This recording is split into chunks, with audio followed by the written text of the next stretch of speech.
तो कहे हम अपनी हार स्वीकार करते हैं, सादा पेज पे खूब बढ़िया अक्षत फूल लगा करके लिख देंगे कि हम फला व्यक्ति से फला जगह पे फला दिनांक में हम अपनी हार स्वीकार करते हैं। इसको खूब बढ़िया फ्रेम बनवा करके ले जाके अपने घरवा पे लगा लीजिएगा। हम नहीं जानते हैं सुदामा जी के पिताजी का नाम। बताइए, सुदामा जी के पिताजी का नाम जान करके चटनी खाना है, क्या करना है? अरे सुदामा जी के चरित्र से सीखिए कि जब आवे संतोष धन सब धन धूल समा। उनके चरित्र से सीखिए, उनके जीवन से सीखिए। उनके दादा के, उनके माई के, उनके परदादा से क्या लेना देना है, बताइए। तो कहने का आशय ये है कि प्रश्न पूछने वाले का निर्भर करता है कि वो प्रश्न पूछता कैसा है। अगर एक सार्थक प्रश्न कोई पूछ लेना तो सभी का कल्याण हो जाता है। प्रश्न पूछा भरद्वाज जी ने, पूरी राम कथा सामने आ गई। प्रश्न पूछा सौनक जी ने, पूरी श्रीमद् भागवत महापुराण कथा सामने आ गई। एक बार कबीर जी बैठ के माला जप रहे थे। कबीर जी संयोग से एक साधु महात्मा जी उसी रास्ते जा रहे थे, तो पूछे, हे कबीर क्या कर रहे हो? तो कहा, हम तो राम राम राम राम राम राम राम राम राम राम जप रहे हैं। अच्छा, तुम भी राम राम जपते हो क्या? तो क्या इसमें संदेह है क्या? हाँ, राम राम जपते हो। तो कौन से राम को जपते हो? अब तो कबीरदास परेशान है, कौन से राम? राम भी कई ठो है क्या? कबीरदास जी पूछे, राम जी भी कई ठो है क्या? तो महात्मा जी बोल पड़े, हाँ 4 राम है, 4 राम। कबीरदास जी कह रहे, राम है कौन कौन है? तो महात्मा जी बोले, कहो तो गिनवा दे। तो कबीरदास जी ने कहा, पीछे रहने वाले हैं। कहे, गिनवा दीजिए। तो तब राम जी गिनवाना शुरू किए, क्या कि एक राम दशरथ घर डोले। आप लोग भी गिनिएगा। एक राम घट घट में बोले। कबीरदास का अच्छा अच्छा, तीसरा बताइए, तीसरा। अरे एक राम जग सकल पसारा। कबीरदास का अच्छा, चौथा। एक राम दुनिया से न्यारा, या में कौन सुराम तिहारा। कबीरदास जी कहे, क्या बोले क्या बोले? तो महात्मा जी कहे, एक राम दशरथ घर डोले, और एक राम घट घट में बोले। एक राम जग फसल सगारा, और एक राम दुनिया से न्यारा, या में कौन सुराम तिहारा। कबीरदास जी कहे, अच्छा, इस प्रकार से 4 राम हुए। तो महात्मा जी कहे, हाँ बताओ कौन से राम तुम्हारे हैं, किस राम का नाम जपते हो? अब कबीरो दास कहाँ मानने वाले हैं। कबीरदास तो ऐसे हैं कि महाराज बरसे कंबल भीजे पानी, ऐसे हैं। कबीरदास जी कहे, महात्मा जी हम आपके प्रश्न का जवाब देंगे, लेकिन उससे पहले हम भी आपसे एक प्रश्न पूछना चाहते हैं। तो पहले आप हमारे प्रश्न का जवाब दे दीजिए, उसके बाद से हम आपके प्रश्न का जवाब देंगे। तो महात्मा जी कहे, हाँ पूछो पूछो, क्या प्रश्न है? कबीरदास जी कहे, महात्मा जी ये बताइए, आपके बाप कितने हैं? आपके बाप कितने हैं? अब महात्मा जी तुरंत अपने सर पे हाथ लगा लिया, गुस्से में हो गए। अरे तुम हमसे ये प्रश्न पूछते हो? कबीरदास कहे, अरे खिसियाइए मत, बताइए आपके बाप कितने हैं? कहा, नहीं हमारे बाप तो एक है। कबीरदास जी कहे, नहीं आपके बाप भी 4 हैं। कहिए तो गिनवाए। तो महात्मा जी उदास समझ में, गिनाओ भाई गिनाओ। तब कबीरदास जी गिनवा रहे हैं, ध्यान से सुनिएगा। अरे एक बाप तेरो चाचा को भाई,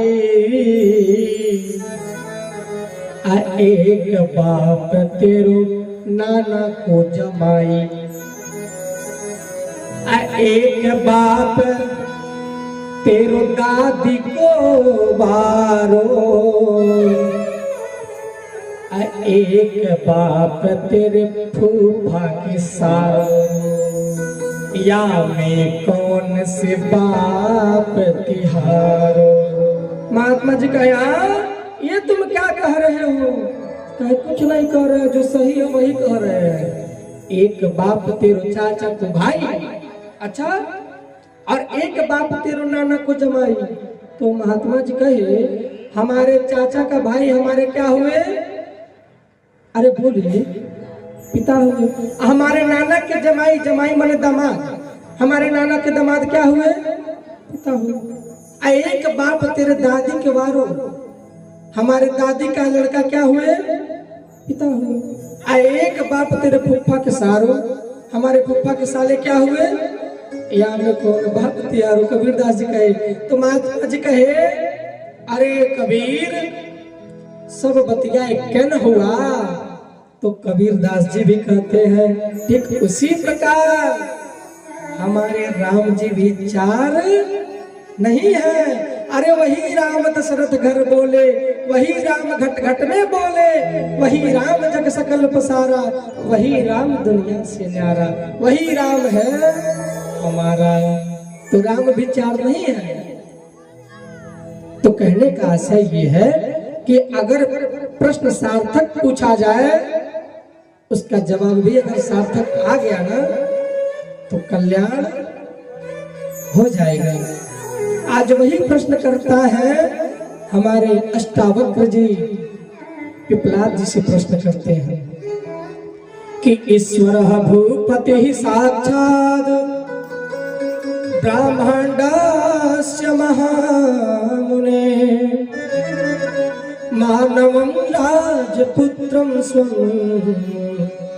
कर्तुं सर्वगुणान्वितं, विभूतिः स्वादादबीजरूपे सर्वामुदान्वितः, सृष्टि संचालकोऽप्येष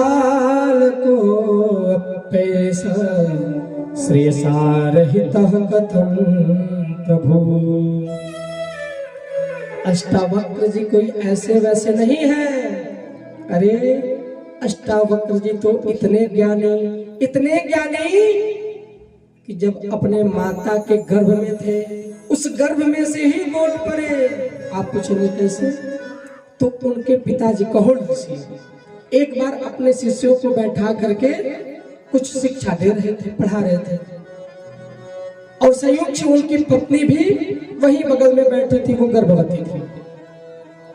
तो जब अष्टावक्र जी गर्भ में थे और कहोड़ ऋषि पढ़ा रहे थे, तो संयोग से 8 जगह त्रुटि हो गया, पढ़ाने में 8 जगह त्रुटि हो गया। गर्भ से ही वो बोल पड़े कि पिताजी आप 8 जगह त्रुटि पढ़ाए हैं, सुधार करिए। अब कहोड़ ऋषि इतने गुस्से में हो गए, अरे अभी तू गर्भ में ही है और हमारी गलतियों को देखना शुरू कर दिया, ला तुझे मैं श्राप देता हूँ, 8 जगह से टेढ़े हो जाना। वही अष्टावक्र जी श्रापित हुए और जब पैदा हुए तो 8 जगह से टेढ़े हो गए। इसी से इसका नाम पड़ा अष्टावक्र जी। एक किंवदंती कथा आती है कि महाराज जनक जी एक बार स्वप्न देखे थे। महाराज जनक जी एक बार स्वप्न देखे कि अरे हमारा जो राज्य है, जो पाठ है, वो सब लुट गया और भूख प्यास से व्याकुल हो गए हैं, भूख प्यास से एकदम व्याकुल हो गए हैं, दर दर भटक रहे हैं कि कुछ खाने को मिल जाए तो खा लें। खोजते खोजते खोजते खोजते एक कहीं गिरा हुआ खिचड़ी मिला, और जैसे ही खिचड़ी को खाने जा रहे हैं तब तक एक कुत्ता दौड़ता हुआ आता है और उस खिचड़ी को भी झपोट करके लेके भाग जाता है। जैसे ही भागा तब तक जनक जी का नींद खुल गया और उठ के बैठ गए। और उठ करके बैठे तो क्या देखे, अरे हम तो उसी अपने राज्य पाठ में अभी तक बैठे हैं। सपना देखते हैं आप लोग? सपना कभी कभी सपने में ऐसा सिर दौड़ाता है कि भागना तो चाहते हैं लेकिन भाग नहीं पाते हैं, हाथ पैर एकदम भारी हो जाता है। सपना कभी कभी बहुत सच जैसा लगता है। आज यही दृश्य हुआ जनक जी के साथ। जैसे ही नींद खुलता है तो देखे क्या, अरे हम तो जहां नित्य सोते हैं वही हैं।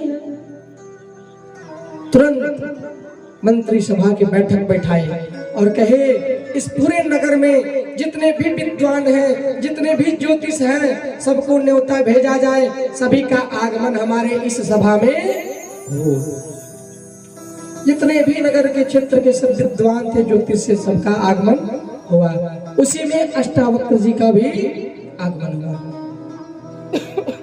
जब सब लोग आ गए तो जनक जी ने प्रश्न किया, ये सत्य है या वो सत्य है? ये सत्य है या वो सत्य है? उस विद्वत सभा में जब ऐलान हुआ प्रश्न का कि ये सत्य है या वो सत्य है, सब विद्वान लोग परेशान। जब प्रश्न समझ में आएगा तब ना उत्तर दिया जाएगा। अब आप ही से पूछ लिया जाए ये सत्य है या वो सत्य है, बताइए इसका उत्तर क्या होगा? आप क्या कहेंगे? कुछ नहीं समझ पाएंगे। सभी विद्वानों से बारी बारी पूछा गया, ये सत्य है या वो सत्य है? कोई नहीं बता पाया। तब जनक जी परेशान हो गए और कहे, मुझे इस बात का पता नहीं था कि हमारे नगर में विद्वानों की कमी है। तब तिल मिलाते हुए अष्टावक्र जी खड़े हुए और ढुलमुल चाल से आगे बढ़े। अरे जैसे ही वो आगे बढ़ना शुरू किए, सब विद्वान हंसने लगे। जितने बैठे थे सब हंसने लगे। अब जो 8 जगह से टेढ़ा हो कैसे लचकते पुचकते चलेगा? उनके चाल को देख करके सब हंसने लगे, लेकिन अष्टावक्र जी परेशान नहीं हुए। धीरे धीरे धीरे धीरे जनक जी के मंच के पास पहुंच गए। जनक जी प्रश्न करते हैं, ये सत्य है या वो सत्य है? अष्टावक्र जी कहे, हम आपके प्रश्न का जवाब देना चाहेंगे, लेकिन उससे पूर्व एक बात भी कहना चाहेंगे। तो जनक जी ने कहा, कहिए। तो जनक जी से अष्टावक्र जी कहे, अच्छा ये बताइए आप अपने सभा में किसको बुलाए हैं? अपने सभा में किसको बुलाए हैं? तो जनक जी कहे कि सब विद्वानों को बुलाए हैं।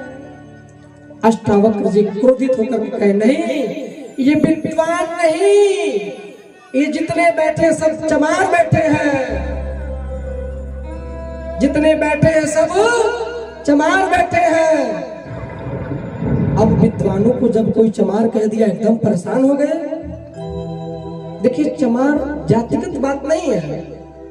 अगर हम भी चमड़े का व्यापार करना शुरू कर दे तो हमको भी चमार कहा जा सकता है। डॉक्टर कौन होता है? डॉक्टर। अगर एक धोबी का लड़का एमबीबीएस कर लिया तो उसको धोबी कहेंगे? बोलिए डॉक्टर साहब। और एक पंडित जी का लड़का अगर बाल काटने का दुकान रख लिया उसको पंडित जी कहेंगे? ना कहेंगे। उसी प्रकार जो चमड़े का व्यापार कर रहा है, जनक जी कहे, अरे प्रभु आप ये क्या कह रहे हैं? तो अष्टावक्र जी बोले, क्यों नहीं कहेंगे? इस चमड़े को देख करके हंसने वाले विद्वान हो सकते हैं क्या? सब चमार बैठे हैं, सबका मुखमंडल सुलझ गया, डाउन हो गया एकदम से मुंह। अच्छा तो प्रभु हमारे प्रश्न का जवाब देने का कृपा करें, ये सत्य है या वो सत्य है? अष्टावक्र जी धड़ल्ले से बोल पड़े, अरे राजन, ना ये सत्य है ना वो सत्य है। सत्य तो बस एक परम पिता परमेश्वर है, बाकी सब असत्य है।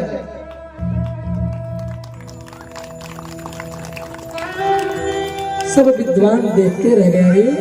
प्रश्न तो समझ में ही नहीं आया और ये 8 जगह से टेढ़ा पोढ़ा आदमी कैसे इसका जवाब दे दिया? तब जनक जी कहते हैं, अरे हमारे मन में जो संदेह था वो खत्म हो गया। तब जनक जी अपने स्वप्न को बताते हैं कि रात्रि में हम सपना देखे कि हम भिखारी हो गए, भूख से तड़पड़ा रहे हैं स्वप्न टूटा तो हम अपने राज्य में थे। वही प्रश्न था कि क्या हम भिखारी हुए थे वो सपना सत्य है या अपने राज्य में बैठे ये सत्य है? अरे ना वो सत्य है ना ये सत्य है। अगर सत्य कुछ है तो बस परम पिता परमेश्वर है, सत्य दूसरा कुछ नहीं है। यही चीज जो है कि श्रीमद् भागवत महापुराण में आता है। देखिए श्रीमद् भागवत महापुराण कथा जब प्रारंभ होती है तो उसमें किसी भी व्यक्ति विशेष देवी देवता की आराधना नहीं किया गया, मंगलाचरण नहीं किया गया। जब पहला श्लोक व्यास जी लिखते हैं तो लिखते हैं क्या?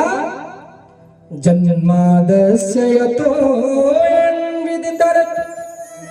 सचर्ते स्वभिज्ञानस्वराट् तेने ब्रह्म हृदयादिकवे मुह्यन्ति यत् सूरयः तेजो वारिमृदां यथा विनिमयो यत्र त्रिसर्गो मृषा धाम्ना स्वेन सदा निरस्तकुहकं सत्यं परं धीमहि सत्यं परं धीमहि। जो जन्म से परे है, जो मरण से परे है, एकमात्र सत्य है, वो सत्य कोई और नहीं, परम पिता। मान लीजिए अपनी 10 मंजिल बिल्डिंग बनी हुई है, वो सत्य है क्या? बोलिए। अरे कब भूकंप आ जाएगा, गिर जाएगा, कोई गारंटी है? आज हम इस अवस्था में बैठे हैं, अभी सत्य है क्या? 1 मिनट बाद क्या हो जाएगा? तुरंत परिवर्तन हो जाएगा। सत्य कभी बदलता नहीं है। तो एक परमात्मा के सिवा इस जग में कोई दूसरा नहीं है कि जो बदले ना। हम लोगों के अंदर तो नित्य प्रतिक्षण बदलाव होता रहता है, परिवर्तन होता रहता है। तो क्या हम सत्य हो सकते हैं? अगर कुछ सत्य है तो एक बस परम पिता परमेश्वर सत्य है।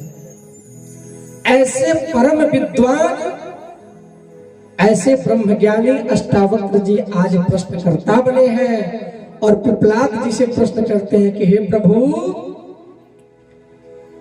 अरे महाराज, इस समय इस घोर कलिकाल में लोग एकदम परेशान हैं। ये सुंदर शरीर पा गए हैं लेकिन फिर भी दर दर भटकते हैं, परेशान हैं, इनका उद्धार कैसे होगा? तब पिपलाद जी कहते हैं,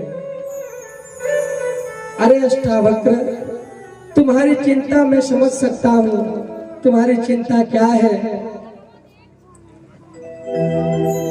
ये मनुष्य का तन जो है, इतना सुंदर तन प्राप्त हुआ, इतना सुंदर तन प्राप्त हुआ, फिर भी इसका कद्र नहीं है, इसका कोई महत्व है? आज इस मनुष्य का जो प्राण है एक मुर्गी का प्राण बना हुआ है। कब लोग हलाल कर दे रहे हैं कोई नहीं जानता है। अरे अपने मित्र फुसला के ले जाते हैं, किधर मार देते हैं। अपनी आंखों से देखे हैं, आंखों से नहीं देखे, कान से सुने हैं, मिस्टेक हो गया। कान से सुने हैं कि एक मित्र, बहुत अच्छे घनिष्ठ मित्र थे, ले जाकर के काट दिए, सब काट के फेंक दिए सब। तो आज इस इंसान का जो शरीर है एक मुर्गी का, एक बकरी का शरीर बन गया है। कब लोग हलाल कर दे रहे हैं कोई? एक दृष्टांत सुनाते हैं पिपलाद जी अष्टावक्र जी को, और इसी दृष्टांत के माध्यम से हमको और आपको भी समझना है। बहुत धैर्यता पूर्वक आप लोग सुनिएगा। अगर समझ में आ जाएगा तो निश्चित रूप से कुछ बदलाव तो जरूर होगा। उम्मीद नहीं, पूरा विश्वास। ध्यान पूर्वक सुनिएगा। एक राजा जी थे, वो वन में गए शिकार खेलने के लिए। वन में गए शिकार खेलने, वन में जाते जाते जाते जाते जाते जाते शिकार उनका मिला नहीं। बहुत अंदर तक चले गए, बहुत अंदर तक चले गए। रात्रि हो गया। रात्रि होने के बाद अचानक से बारिश भी आने लगा, जैसे कल आया था। रात्रि में बारिश आने लगा। अब राजा जी एकदम परेशान, अब हम क्या करें, कहाँ जाए। और जंगल में दिशा भ्रम बहुत ज्यादा होता है जंगल में, और जंगल में रात्रि में पता नहीं कहाँ कहाँ से कैसा कैसा डरावना आवाज भी आता है। अब राजा जी एकदम परेशान, क्या करें क्या करें। तब तक एक दूर जगह पे देखते हैं कि एक दीपक जल रहा है, एक दीपक जल रहा है। तो वहां गए और कहे, अरे भैया हमको एक रात रुकने का स्थान मिल जाएगा क्या, बहुत परेशान है, भटक गए हैं रास्ता। संयोग से वो जो दीपक जल रहा था, उस झोपड़ी में एक लकड़हारा रहता था, जो रात में लकड़ी काटता था और दिन में ले जाकर के बेचता था। उसी से उसके पूरे परिवार का भरण पोषण होता था। लकड़हारा कहा, चलिए ठीक है, कोई बात नहीं, भटक गए तो हमारे यहाँ आश्रय ले लीजिए। उस लकड़हारे के झोपड़ी में रात्रि निवास किए राजा जी। और जैसे ही सुबह हुआ तो वो राजा उस लकड़हारे से बड़े प्रसन्न हो गए और कहे कि हम तुमसे बहुत प्रसन्न हैं, चलो हमारा एक चंदन का बागीचा है और आपने हमें एक रात का निवास दिया, आपके इस चीज पे प्रसन्न होकर के हम अपना चंदन का बागीचा आपको दे देते हैं, वो आपके हवाले रहेगा, आप उससे भोगिएगा। लकड़हारा भी प्रसन्न हो गया। अब चंदन का बागीचा ले लिया, लेकिन वो नहीं जानता था कि चंदन क्या होता है, चंदन की लकड़ी क्या होता है। नित्य के भांति जाता था, लकड़ी काटता था, उसको कोयला बनाता था, कोयला बना करके ले जा करके बेचता था, कुछ धन अर्जित करता था, घर परिवार चलता था। संयोग से एक दिन कोयला बना रहा था, तब तक और जोर से बारिश होने लगी, आग बुझ गई, कोयला नहीं बन पाया। जब कोयला नहीं बन पाया तो परेशान कि अरे आज हम कोयला नहीं बेचेंगे तो हमारा मुख भंजन कैसे चलेगा, एकदम परेशान हो गया। तब उसकी पत्नी कही, अरे कोयला बनाते थे तो ज्यादा धन मिलता था, अगर आज नहीं कुछ धन लाओगे तो कहाँ से खाएंगे, कहाँ से पिएंगे, अपनी क्या बात है, ये जो छुटका है, छोटा सा लड़का था, ये कैसे खाएगा पिएगा, कैसे रहेगा। ऐसा करो कि आज लकड़ी को ही जो है कि ले जाकर के बेच दो, नहीं कोयले जितना मिलेगा कुछ तो मिलेगा। अब गया चंदन के बागीचे, वहां से लकड़ी काटा और ले जाकर के बेचने के लिए निकल गया। जैसे ही बेचने के लिए निकला तो जहां रोज रोज देता था कोयला, वहां गया और निवेदन किया कि भैया आज कोयला नहीं ला पाए हैं, आज लकड़ी ही ले लो, नहीं तो हम मुखभंजन नहीं चल पाएगा, हम लोग परेशान हो जाएंगे। जो कोयला खरीदता था जब उस लकड़ी को हाथ में लिया, कहा अरे ये तो कुछ विशेष लकड़ी है, तुरंत पकड़ लिया, ये तो चंदन की लकड़ी है, इसका मूल्य तो ज्यादा होता है। कहा अच्छा अच्छा, अभी कभी लकड़ी नहीं बेचा था, नित्य कोयला ही बेचा था। कहा कि कितने में बेचोगे, तो ये दाम नहीं बताया लकड़हारा। कहा अरे जो देना हो दे दीजिए, ले लीजिए। वो कहा कि चलो इस लकड़ी का हम तुम्हें 500 रुपए देते हैं, हमको दे दो। अब वो चंदन की लकड़ी महकती है, जब महकी अगल बगल के लोग महके तो धीरे धीरे भीड़ इकट्ठा हो गए, रे क्या है इतना सुगंध, सब लोग जान गए कि ये चंदन की लकड़ी है। वो कहा 500 में दे देंगे। तब तक दूसरा बोला अरे नहीं नहीं, ये हमको दो, हम तुमको 1000 रुपया दे रहे हैं, 1000 में हमको दो। अब ये लकड़हारा परेशान, अरे ऐसा क्या है कि कोयला बेचते थे इतना नहीं मिलता था और ये लकड़ी का इतना दे रहे हैं। बगल वाला कहा नहीं नहीं, इसको भी मत देना, लो हम तुमको 2000 दे रहे हैं, हमको दो ये लकड़ी। अब ये चकाचौंध हो के देख रहा है। धीरे धीरे सब लोग दाम बढ़ाते गए। अंतोगत में उस नगर के जो सबसे बड़े सेठ थे आए, कहे ये लो पूरा हम तुमको 20,000 दे रहे हैं, लकड़ी हमको दे दो। तो लकड़हारा पूछा कि आखिर में इस लकड़ी की क्या ऐसी विशेषता है कि जो इतनी महंगी आप लोग ले रहे हैं। तो सेठ जी बोले अरे ये लकड़ी चंदन की लकड़ी है। अच्छा चंदन की लकड़ी है, इसका कीमत बहुत होता है। अब लकड़हारा अपना माथा पकड़ के वहीं बैठ गया। कहा कहा बताइए, जिस लकड़ी को हम काट करके कोयला बना बना करके बेच दिए, आज छोटी सी लकड़ी जिस प्रकार पूरे जंगल की कमाई उतनी नहीं हुई, आज एक छोटा सा टुकड़ा हमको इतना धन दे दिया। महाराज पश्चाताप करने लगा, रोने लगा। वो लकड़हारा और कोई नहीं, हम हैं, आप हैं। और वो राजा जो दान में दिया है और कोई नहीं, वही परमपिता परमेश्वर जो हमको और आपको चंदन की लकड़ी जैसी ये अनमोल शरीर दे दिया है। अभी कुछ लोग काट लिए हैं, कुछ लोग एक हिस्सा काटे हैं, कोयला बना के बेचे हैं। कुछ लोग तो आधा काट करके कोयला बना करके बेच दिए। कुछ लोग का बस वही लास्ट वाला टुकड़ा बचा हुआ है। कुछ लोग अभी काटना प्रारंभ किए हैं। निवेदन है,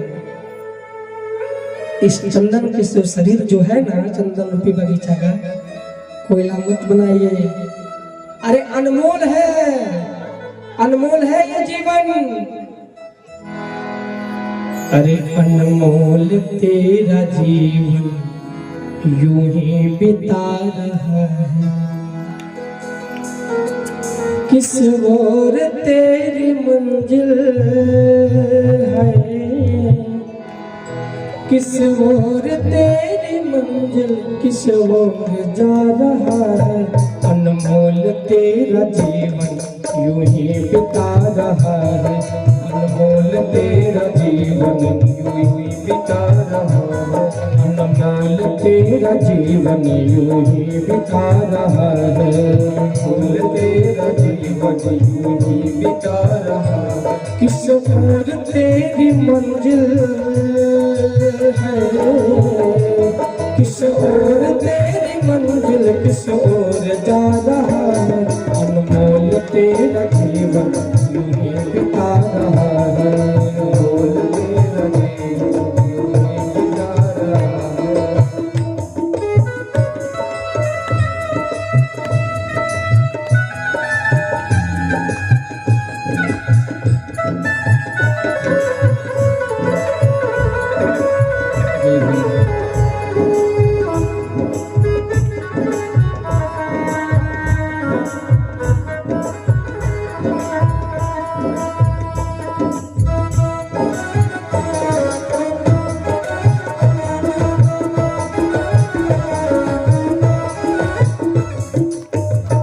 सपनों की नींद में ही रात ढल न जाए, सपनों की नींद में ही रात ढल न जाए। पल भर का क्या भरोसा, कहीं जान कल न जाए, पल भर का क्या भरोसा, कहीं जान कल न जाए। भरोसा है कल का, गिनती की है सांसें यूं ही लुटा रहा है। गिनती की है ये सांसें यूं ही लुटा रहा है। किस ओर तेरी मंजिल है, किस ओर तेरी मंजिल, किस ओर जा रहा है। अनमोल तेरा जीवन यूं ही बिता रहा है, अनमोल तेरा जीवन यूं ही बिता रहा है।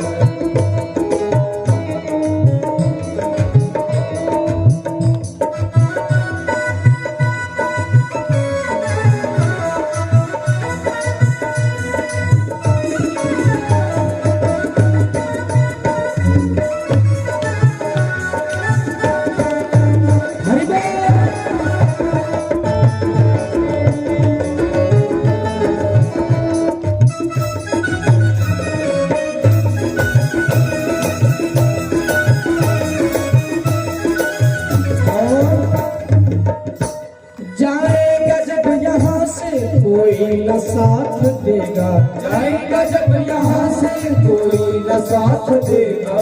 जिसके लिए दिन रात झूठ बोलते हैं, दिन रात चोरी करते हैं, बेईमानी करते हैं, धन हड़पते हैं, दूसरे का दिल दुखा करके, जिसके लिए करते हैं वो आपके साथ जाएगा क्या? अभी ज्यादा दिन ये कोरोना वायरस बीते नहीं होगा, अपने ही बेटे अगर कहीं वायरस पकड़ लिया था तो खूब बड़े डंडे में भोजन को बांध करके धकेला जाता था, लो खा लो, कमरे में बंद रहना, गलती से भी किसी को छूना नहीं। अरे जिस पत्नी से इतना प्रेम था, आहा, हम नहीं जी सकते तुम्हारे बगैर एक पल भी, कोरोना ने दे दिया अंजाम। हाँ, कोई नहीं महाराज, एक पल भी कोई साथ देने वाला, जाएगा जब यहाँ से कोई न साथ देगा, इस हाथ जो दिया है उस हाथ जाके लेगा, इस हाथ जो दिया है उस हाथ जाके लेगा। कर्मों की है ये खेती, फल आज पा रहा है, कर्मों की है ये खेती, फल आज पा रहा है। किशोर तेरी मंजिल है, किशोर तेरी मंजिल, किशोर जा रहा है, अनमोल तेरा जीवन यूं बिता रहा है, अनमोल तेरा जीवन यूं बिता रहा है, अनमोल तेरा जीवन यूं बिता रहा है, अनमोल तेरा जीवन यूं बिता रहा है। किस ओर तेरी मंजिल है, किस ओर तेरी मंजिल, किस ओर जा रहा है, अनमोल तेरा जीवन यूं ही बिता रहा है।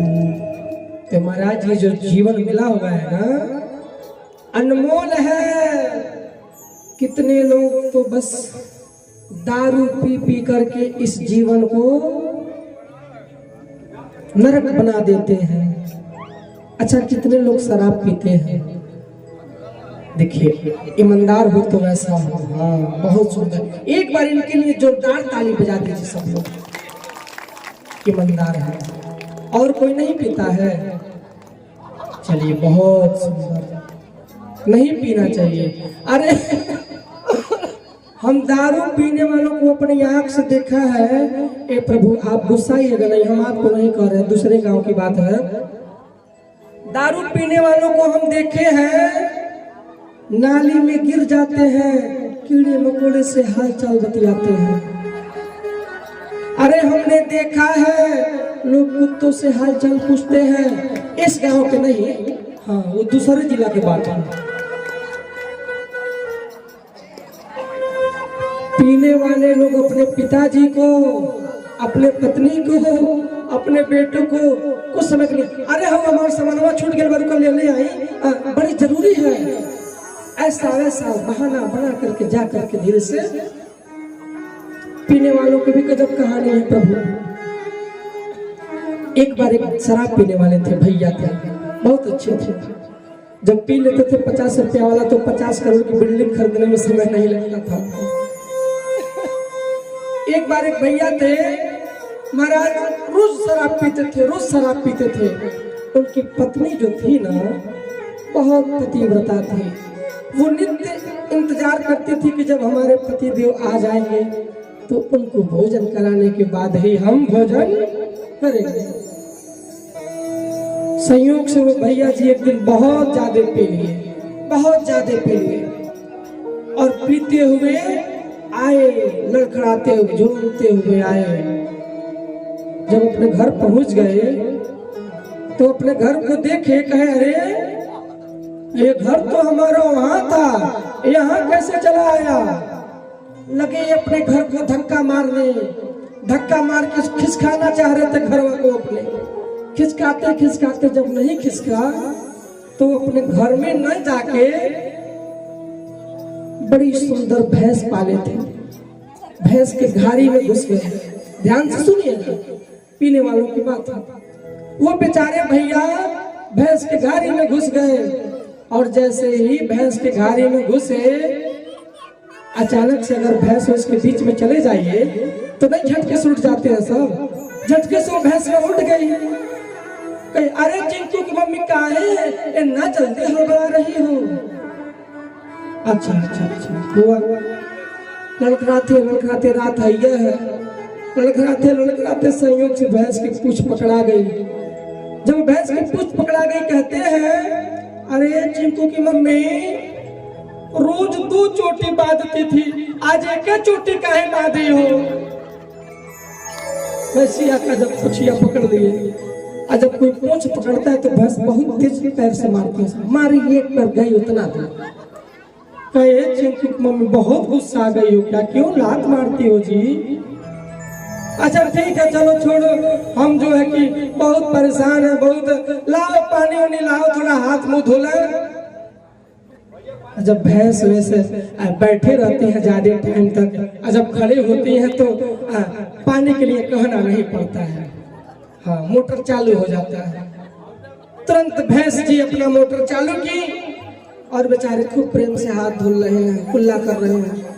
कहे वाह चिंकू की मम्मी हमको बहुत मानती है, देखो पानी गर्म करके रखी थी पहले से, खूब गर्म पानी से हाथ धुले। ऐसा है चिंकू की मम्मी, हम बहुत भूखे हैं, बहुत भूख लगा है, कुछ बनाई हो तो लाओ।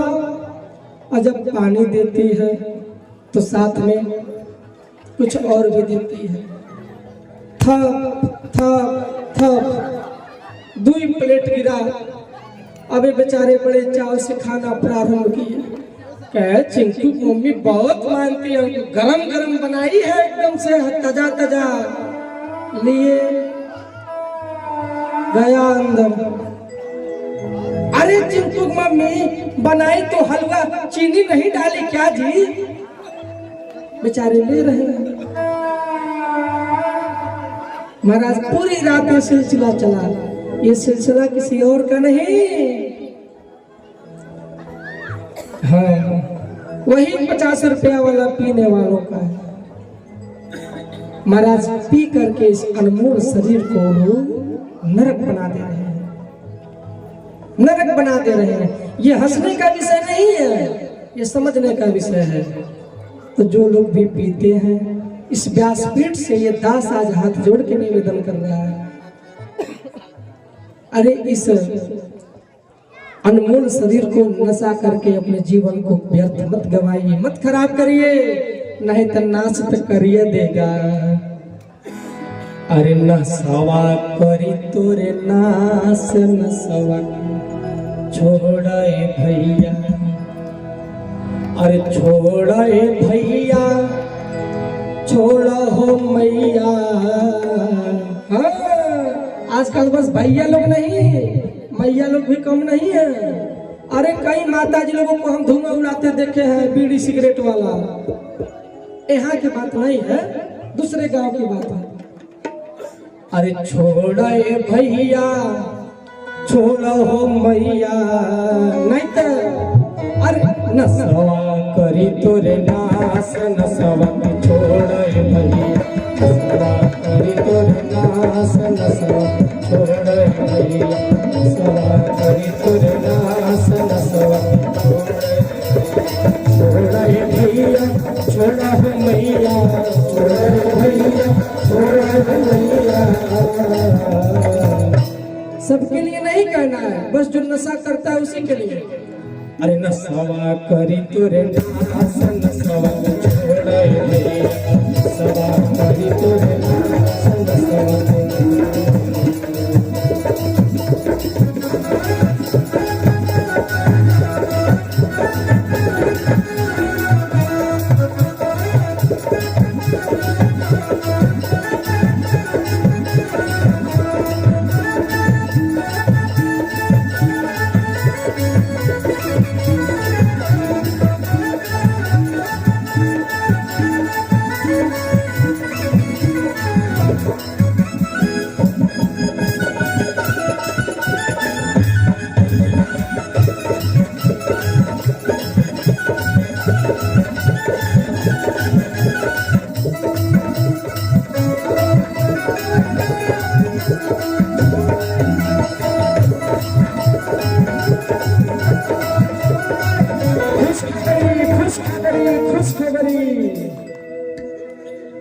लोग शराब और ताड़ी पीते हैं उनके लिए खुशखबरी है। ध्यान से सुनिए, कनवा खोल के सुनिएगा। क्या?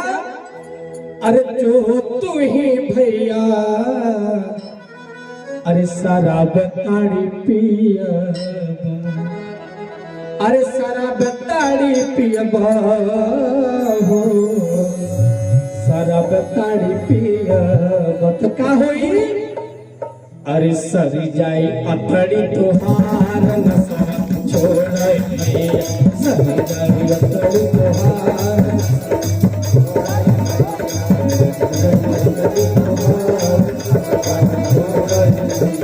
छोड़े भैया, छोड़ा मैया, छोड़े भैया, छोड़ा मैया, सरी जाई अतड़ी तोहार नशा छोड़े भैया, सरी जाई अतड़ी तोहार। ये तो शराब और ताड़ी वाला पे था। अब दूसरे नंबर पे क्या आता है? अरे जो तू ही भैया हो, सिगरेट बीड़ी पिया। अच्छा, सिगरेट और बीड़ी कौन कौन पीता है? वो तो मान लीजिए शराब वाले थे। प्रेम से उठाइए, लाज जब करते हैं तो लाज और शर्म कैसा। अगर आपको लगता है कि हाँ ये करना गलत है, हमारा बेइज्जती होगा, तो करते क्यों है? अगर नहीं हाथ उठाना तो करते क्यों है? तो कौन कौन पीता है ईमानदारी से बीड़ी सिगरेट? चलिए भैया, बहुत सुंदर। तो सुनिएगा, आपके लिए बड़ी बड़का खुशखबरी है। हाँ, अरे जो तू ही भैया हो, अरे बिगड़े सिगरेट बीड़ी पियबा त का होई? अरे कटी जाई फेफड़ा तोहार नशा छोड़े भैया, कटी जाई फेफड़ा तोहार नशा छोड़े भैया, छोड़ा मैया, छोड़े भैया, छोड़ा कटी जाई फेफड़ा तोहार नशा छोड़े भैया, कटी जाई फेफड़ा तोहार।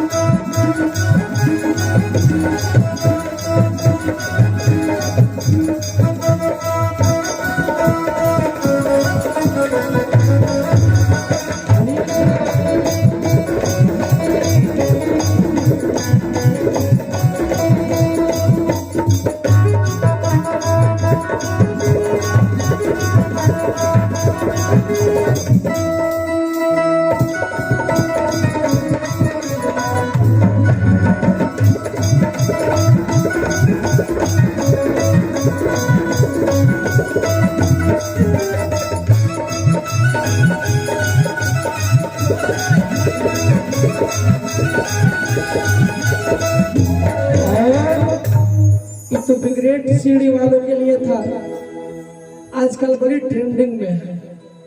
अरे जो तू ही भैया हो, पुकार जर्दा खैबा। हाँ तो भैया, कमला पसंद शुद्ध प्लस आरजू पुकार वाले कौन कौन है? हमको लगता है इसकी संख्या ज्यादा होगी, है ना? निवेदन है, अरे इस मुख में भगवान खाने के लिए बासमती चावल दिया है, पनीर दिया है, मशरूम दिया है, क्या क्या नहीं दिया है जी, बरहू व्यंजन दिया है। लेकिन वो सब छोड़ करके, हालांकि हर गुटखा के पाउच पे क्या लिखा रहता है? वो सड़ा हुआ मुंह बना रहता है। कभी देखे हैं जूम करके? लेकिन फिर भी नहीं मानते हैं। कितना दुर्भाग्य है। लोग कहते हैं कि अमल लग गया है। अमलवा लगा लगाए पैदा हुए थे, कौन लगाया है? अरे जब लग गया है तो छूट भी सकता है, जब लग गया है तो छूट सकता है। छोड़ने की कृपा करिए, नहीं तो कल्याण नहीं है। अरे जो तू ही भैया हो, अरे पुकार जर्दा खैबा। तो जब पुकार जर्दा खाई ओकर का होई? अरे गल जाए गलवा तोहार नशा छोड़े भैया, गल जाए गलवा तोहार नशा गलवा तोहार नशा छोड़े भैया, भैया भैया भैया अरे नसवा कर तर नास नसवा छोड़े भैया नसवा कर तर नास नसवा छोड़े भैया नसवा कर तर नास नसवा छोड़े भैया।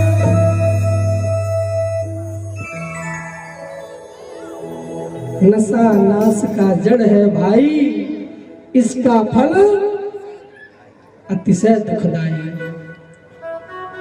इतना एक्सीडेंट हो रहा है, दुर्घटना हो रहा है, लगभग लोग नशा की वजह से ही जा रहे हैं। तो महाराज कहने का आशय बस यही था मेरा कि ये जो अनमोल शरीर मिला हुआ है, नशा करके दुर्व्यसन करके इस जीवन को मत बिगाड़िए। अरे महाराज, जिस शरीर को पाने के लिए बड़े भाग्य मानुष तन पावा, सुर दुर्लभ सदग्रंथ गावा। जिस धन को पाने के लिए महाराज देवी देवता भी तरसते हैं, दुर्भाग्य है हमारा और आपका कि ये सुंदर शरीर पाने के बाद भी असंतोष फैला हुआ है। दुर्व्यसन करके, लड़ाई झगड़ा करके, बेफजूल के कार्यों में समय बर्बाद करके इस जीवन को खत्म कर दे रहे हैं।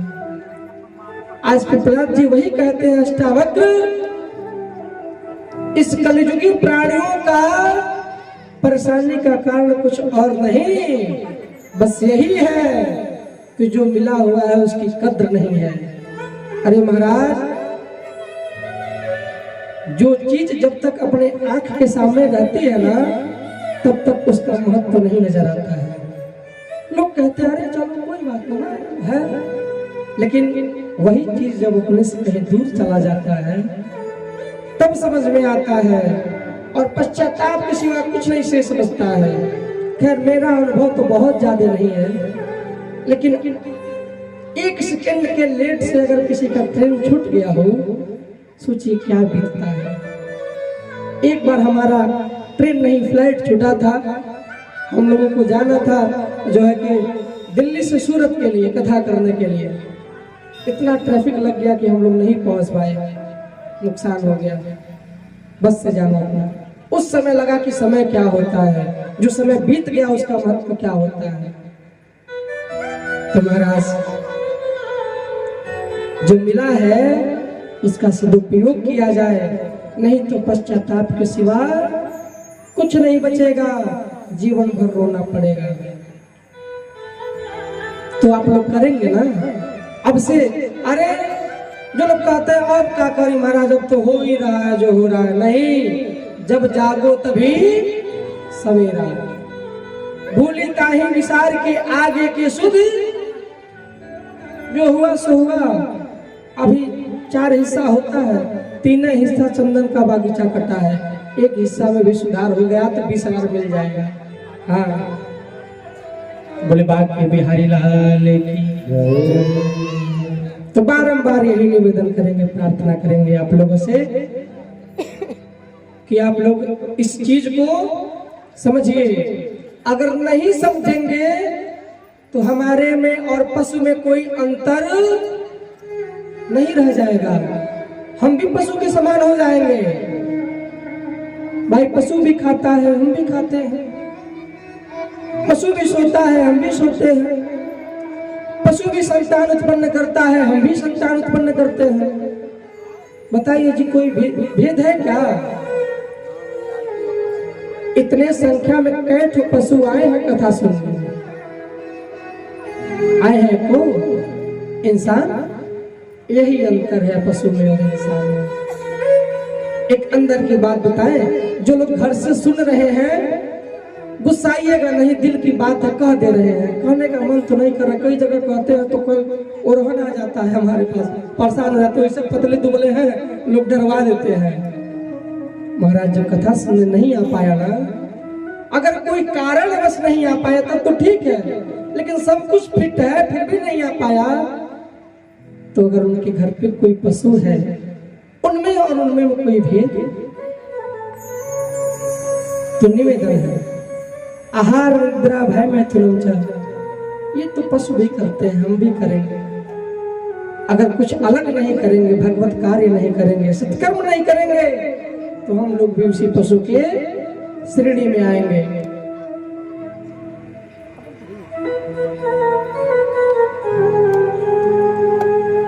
हरि अनंत हरि कथा अनंत। भगवान की जो कथा है, जो सत्संग है, खैर ये किसी भगवान की कथा तो नहीं है, 3 दिन में किस भगवान की कथा हम पूरा कर पाएंगे, लेकिन ये बात सत्य है। अधिकतर श्रीमद् भागवत महापुराण कथा, राम कथा कहने का अवसर मिलता है, अधिकतर मिलता है। संयोग है कि अभी वहाँ जो है कि 27 फरवरी को नेपाल में कथा विश्राम हुआ, राम कथा चल रही थी। अब यहाँ हम लोग 3 तारीख को विश्राम लेंगे, 4 तारीख तक घर पहुँचेंगे, पुनः 5 तारीख से महाराजगंज में श्रीमद् भागवत महापुराण कथा प्रारंभ होगी। अक्सर मिलता है राम कथा भागवत कथा कहने को, लेकिन हमने अनुभव किया है कि जो संदेश हम इस प्रज्ञा पुराण सत्संग के माध्यम से दे देते हैं, वो भागवत कथा से, राम कथा से नहीं दे पाते। ऐसा नहीं है कि राम कथा भागवत कथा जो है कि खराब है, अरे वो तो मुक्ति का मार्ग है। जीवन जीने की कला सीखना है तो राम कथा सुनिए, मुक्ति पाना है तो भागवत सुनिए। लेकिन महाराज जो संदेश हम इस प्रज्ञा पुराण सत्संग के माध्यम से दे देते हैं, उसमें नहीं दे पाते। उसमें तो भगवान की गाथा गाने में ही समय नहीं खत्म, समय नहीं मिल पाता है पूरा। तो खैर समय को ध्यान में रखना है। भाई लोग भी 5 बजे से बैठ गए थे, और हमारा भी ये जो लाल वाला बत्ती है अप डाउन हो रहा है कि समय 9 बजने वाला है। तो आरती के क्रम में हम लोग आगे बढ़ेंगे।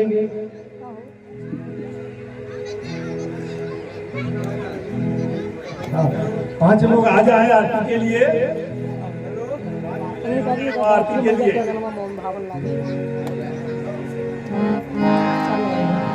चलिए, बड़े भाग्य बिहारी लाल की, गायत्री मैया की। आइए, आरती की तैयारी बन रही है, तब तक एक सुंदर भजन का हम सभी लोग आनंद लेंगे। अरे भजन से दिल ना चुराना,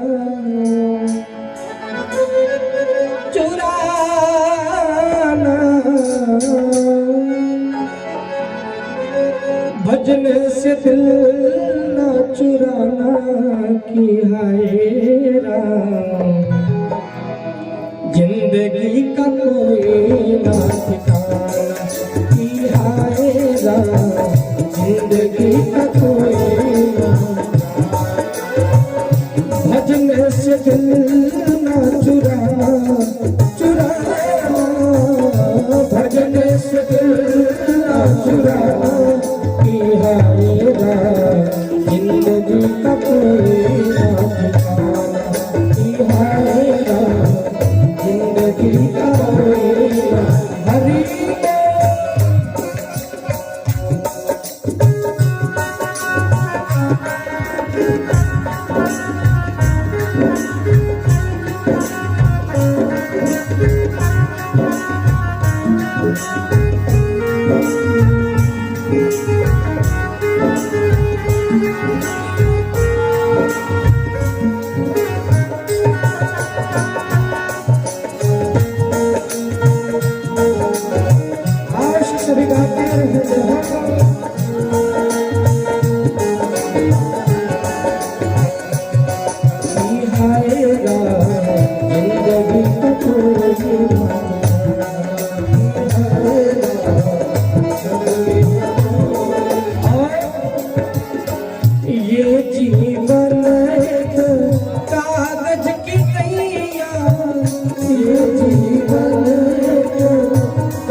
समान है। ये जीवन कागज की नैया, ये जीवन कागज की कैसी होती है? बूंद पड़े तो गल जाए कि हाय राम, बूंद पड़े तो गल जाए कि हाय राम। कोई ठिकाना है क्या इस जीवन का? अरे जिंदगी का कोई ना ठिकाना कि हाय राम, जिंदगी का कोई ना ठिकाना। और इस जीवन को क्या कहा गया है? ओ ये जीवन जंगल की लकड़ी, ये जीवन जंगल की लकड़ी। इस जीवन को एक जंगल में लकड़ी का उपमा दिया गया है। आग लगे तो जल जाना, जंगल में आग नहीं लगाना पड़ता है, अपने आप में ही आग लग जाता है और जल के पूरा जंगल। आग लगे तो जल जाना कि हाय राम, आग लगे तो जल जाना कि हाय राम, जिंदगी का कोई ना ठिकाना, जिंदगी का कोई ना ठिकाना। भजन से दिल ना चुराना, चुराना, भजन से दिल ना चुराना कि हाय। तो जो मानता है इस जीवन का कोई ठिकाना नहीं है, प्रेम से दोनों हाथ ऊपर करते हुए और ताली बजाते हुए गाएंगे क्या? कि हाय राम, जिंदगी का कोई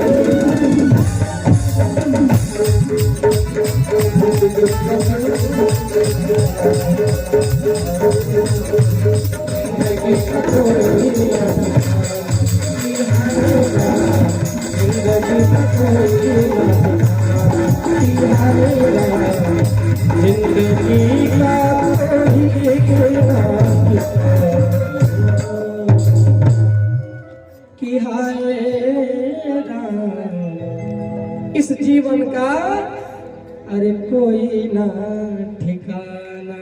कब क्या हो जाएगा? आइए हम सभी लोग आरती के क्रम में आगे बढ़ेंगे, तो सभी लोग अपने स्थान पे स्टैंड अप हो जाइए, खड़े हो जाइए।